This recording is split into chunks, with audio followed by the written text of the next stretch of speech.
Today I'm going to be showing you all the books that I read this past month.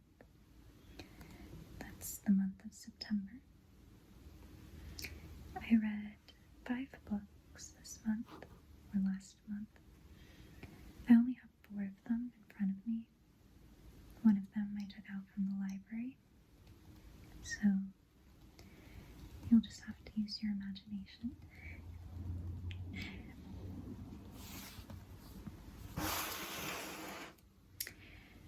That one was The Girl Who Played with Fire, and I have The Girl Who Kicked the Hornet's Nest here. These are both books by Stieg Larsson, and they are the second and third books in the series that follows The Girl with the Dragon Tattoo. And I did read The Girl with the Dragon Tattoo at the end of August. So I won't really be talking about that one, but I did enjoy it.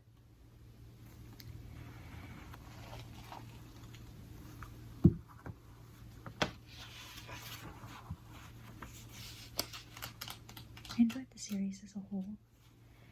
There are other books in the series that come after these 3 that were written after the death of Stieg Larsson by other authors, or maybe just one author, I'm not 100% sure. But I'm not really interested in reading those.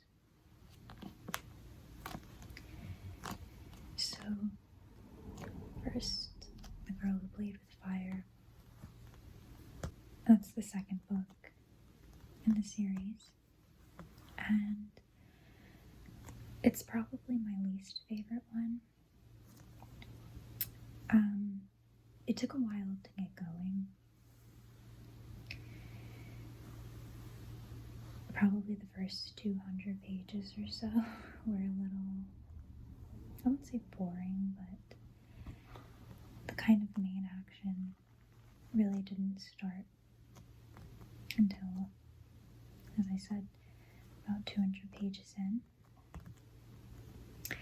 Although once it did start, it really ramped up from that point on. And in that book, Lisbeth Salander, the main character, or one of the main characters, is framed for murder.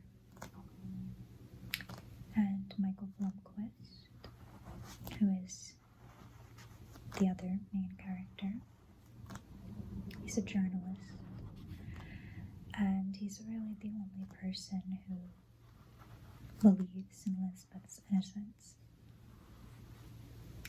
And so he kind of goes to bat for her. He's fighting for her. He's conducting his own investigation into the murder and how she may or may not be connected to it. And like I said, once the action ramped up, I really did enjoy it.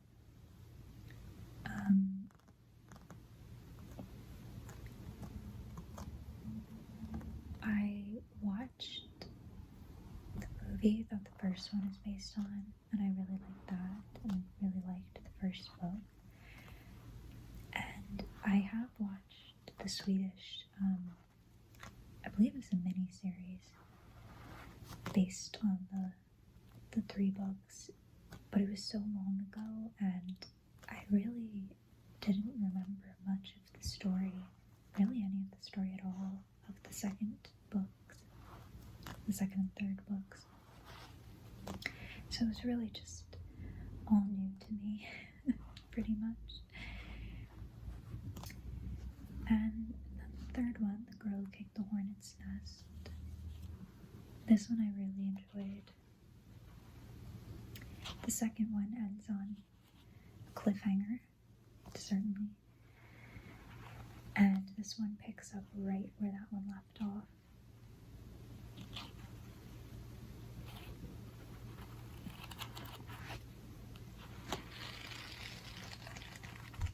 And it's a chunky book, they all are.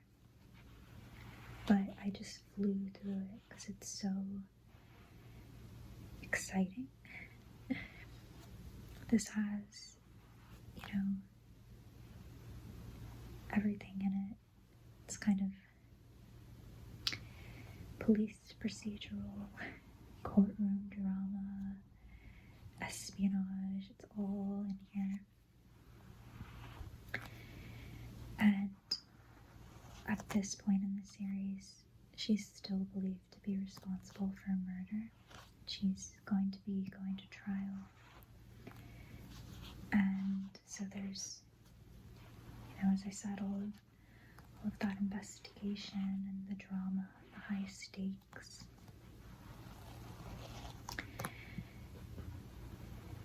And these books go a lot into Swedish society, and especially treatment of vulnerable people and misogyny and attitudes towards women, abuse of women. In fact, I believe the original Swedish name of the girl with the dragon tattoo was Men Who Hate Women, or something very similar. So there's certainly heavy topics explored in this book, in all three of these books.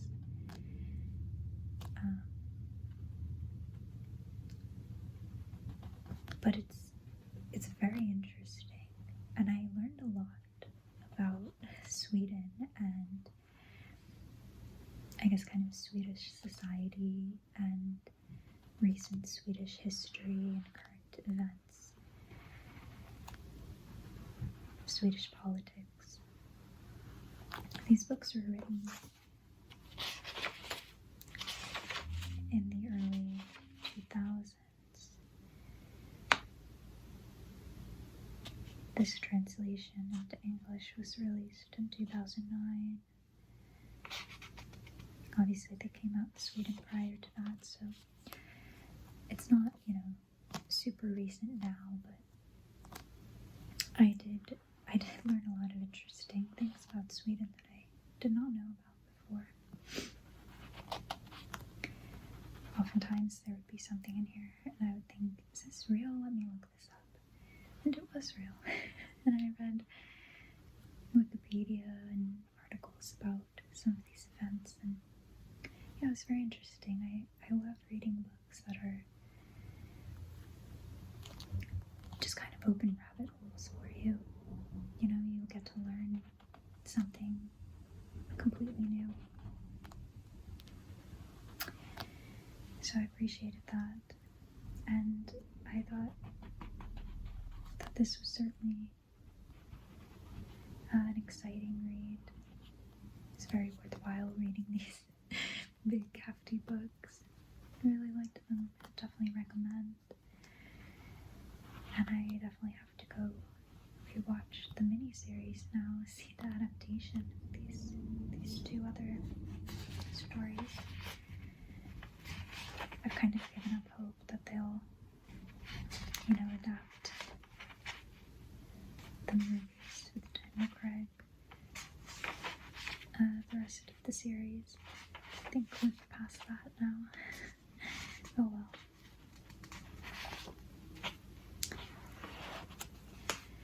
And after reading this, I was on a real, like, espionage, you know, that kind of drama. I was on a real kick with that. So the next book I read was Tinker, Tailor, Soldier, Spy by John Le Carré. I will tell you, I bought this copy. It's a hardcover. It's quite an early edition.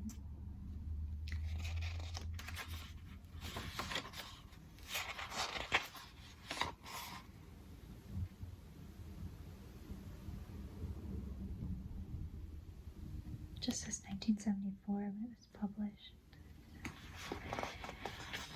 This edition is from sometime around then.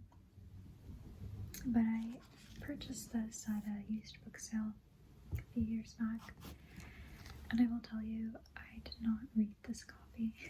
I took a different copy out from the library because this one is not in the best condition. It's kind of separating a little, the binding, and it also has a very old smell and not like a pleasant old book smell.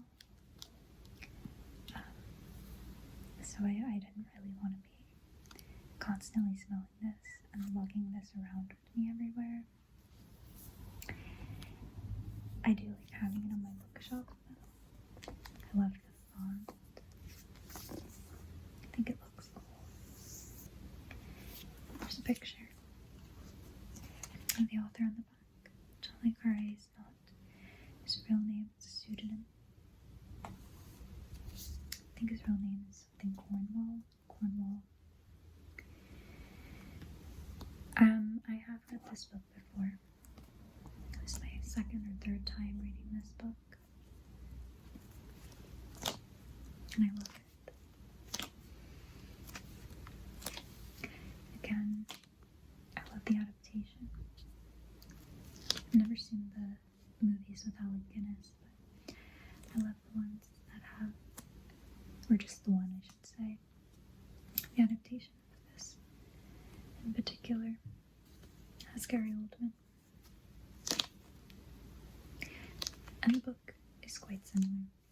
It follows very closely the book. The only differences really are some locations are changed.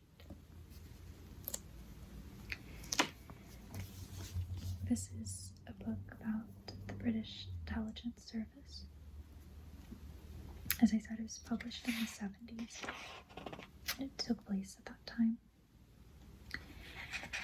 And so it's the Cold War era. And it is about the search, the hunt for a mole or a double agent within the British intelligence service. And there are people who find this story boring. I don't. It's not action in the way that like a James Bond movie is, you know, nobody's running around and shooting at each other in the streets or anything like that.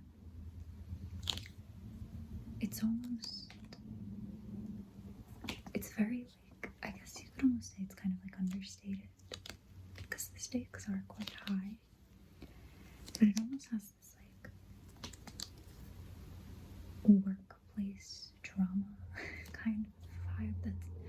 That's not a good way of describing it, but like I said, it's quite understated, I think, compared to a lot of other spy stories that we're familiar with.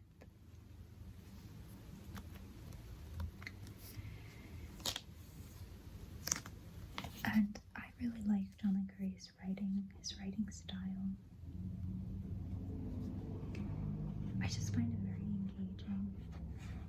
And his way of crafting a story. There's a lot of moving parts in this. You know, a lot happening, a lot for you to jump into. And I just really like the way he crafts the story. It just immerses you in this world that, you know, they have all their jargon and you know, there's all these locations around the world, there's all these characters, and it's just such an experience, you know. I really recommend, if you've never read any of his works, to give it a try.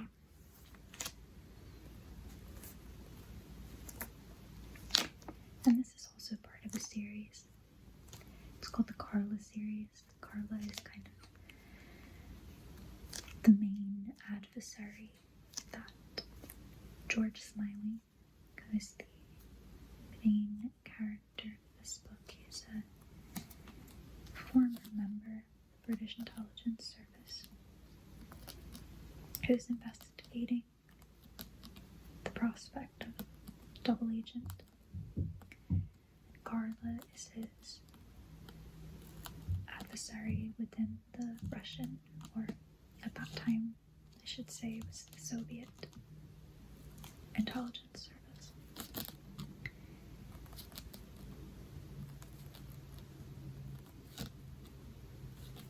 And he's kind of this shadowy figure. He's very mysterious. They don't really know anything about him. So the series kind of deals with the back and forth between them, more so the attempts to mitigate his action against the British Intelligence Service.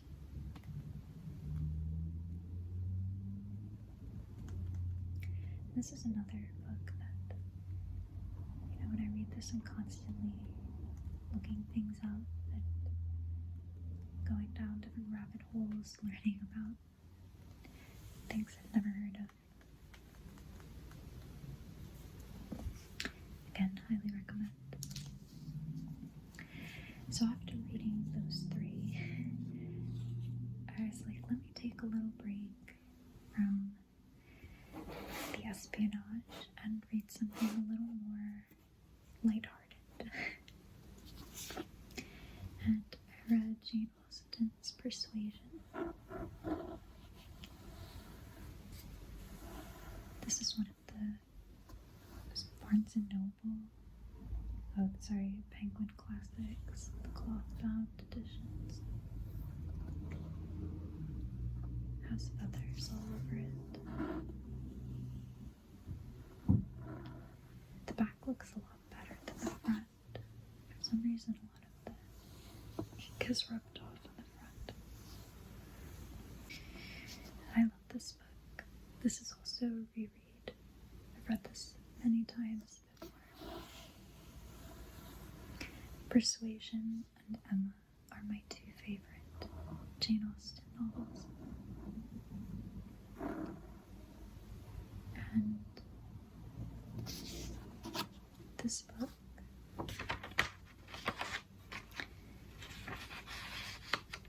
was published in 1818. And if you're not familiar, this is basically a second chance romance.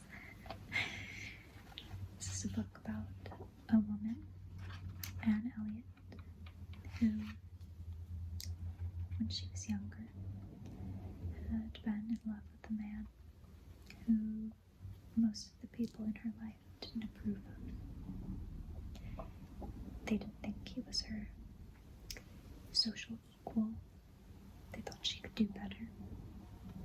So she was persuaded to reject him, to give him up, to not marry him. That's a major regret for her. And then by chance, they are put back into each other's lives.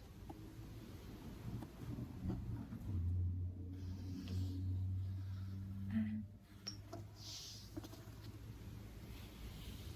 having been quite a few years in between, I forget the exact number they were separated for, I think it was about 8 years, something along those lines. But having all that time apart to grow and to change, they kind of see each other in a new light, their relationship in a new light.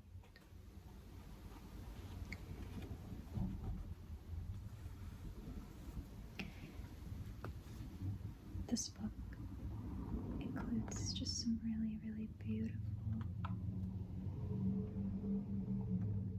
romantic lines.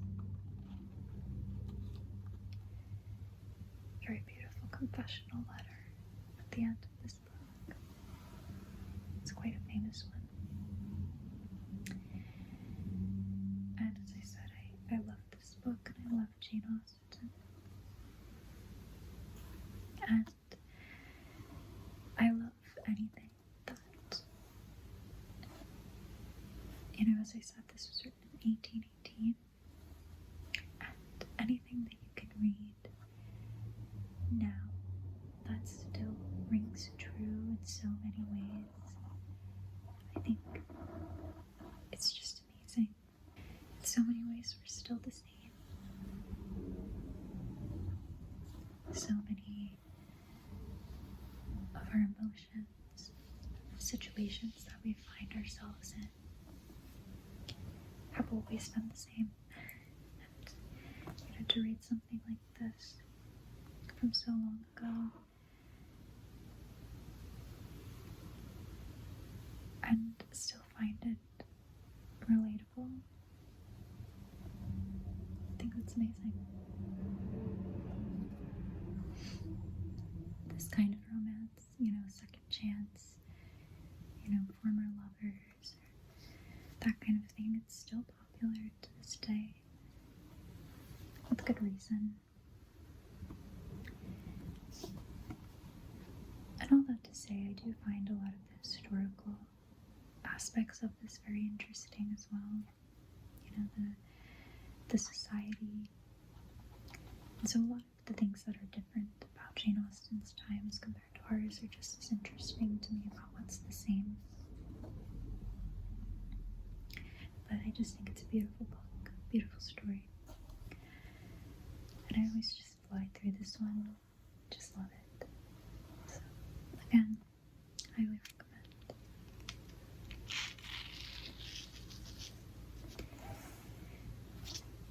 Then I read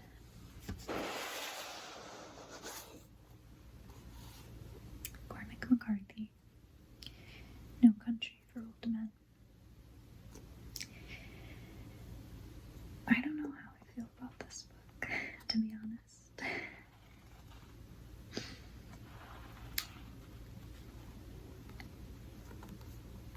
I've seen the movie. I really liked the movie. And I think this book follows very closely, which to me is not a bad thing. I don't mind reading a story when I know what's going to happen. That doesn't ruin anything for me. So that's not the problem here. And in fact, I read that Cormac McCarthy actually originally wrote this book as a screenplay before kind of tweaking it to more of a novel format. But I don't know, just something about this.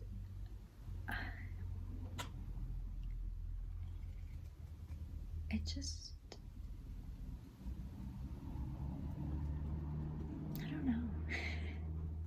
It's one of those, I couldn't point to anything in particular and say, I don't like this.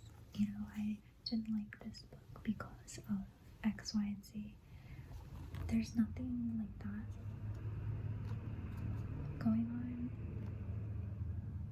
I just, overall, I just certainly did not love it.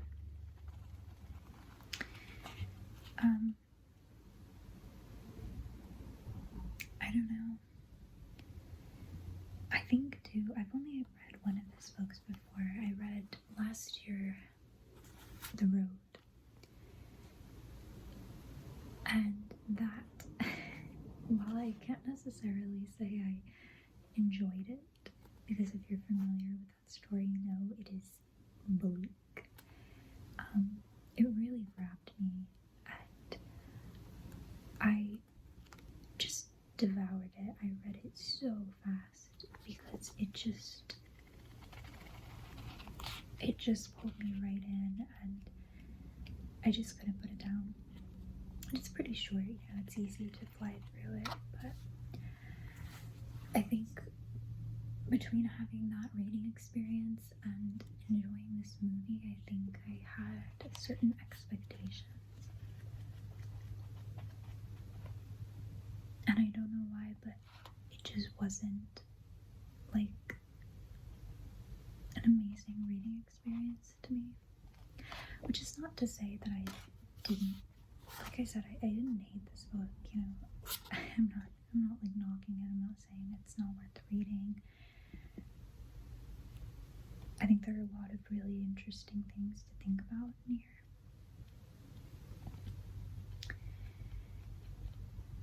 This is almost one of those books, you know, sometimes I'm not really like a book club person, but there are times when I wish I was in like a book club setting or like even like a classroom setting again to discuss certain books, because there's just things in here I would just love to discuss, you know, to hear other people's opinions, other people's interpretation.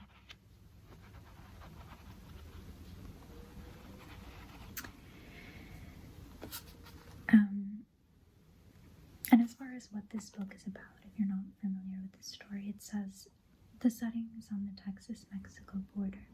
The times are own when rustlers have given way to drug runners and small towns have become free fire zones. A good old boy named Llewellyn Moss finds a pickup truck surrounded by dead men. A load of heroin and $2 million in cash are still in the back. When Moss takes the money, he sets off a chain reaction that not even the law can contain. Encompassing themes as ancient as the Bible and as bloodily contemporary as this morning's headlines, No Country for Old Men is a triumph.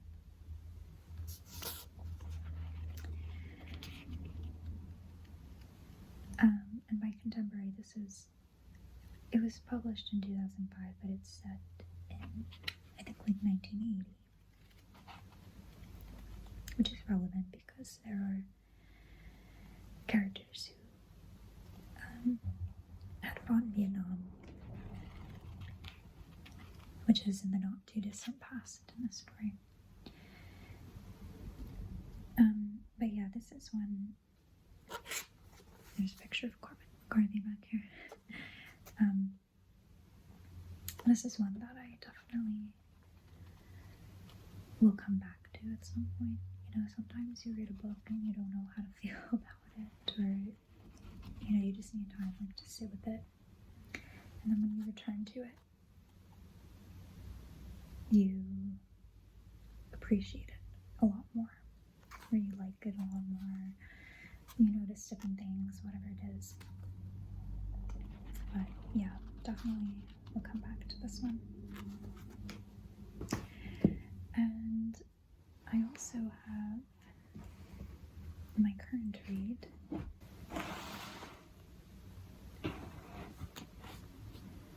This is also John Le Carre. I'm not 100% sure how I'm supposed to pronounce that. But this is The Honorable Schoolboy, and it's the second book in the series after Tinker, Tailor, Soldier, Spy. And it's got this beautiful like Chinese dragon on here. It's all metallic. I don't know if you can see it. But as I said, it's the sequel, the second book in the series after Tinker, Tailor, Soldier, Spy.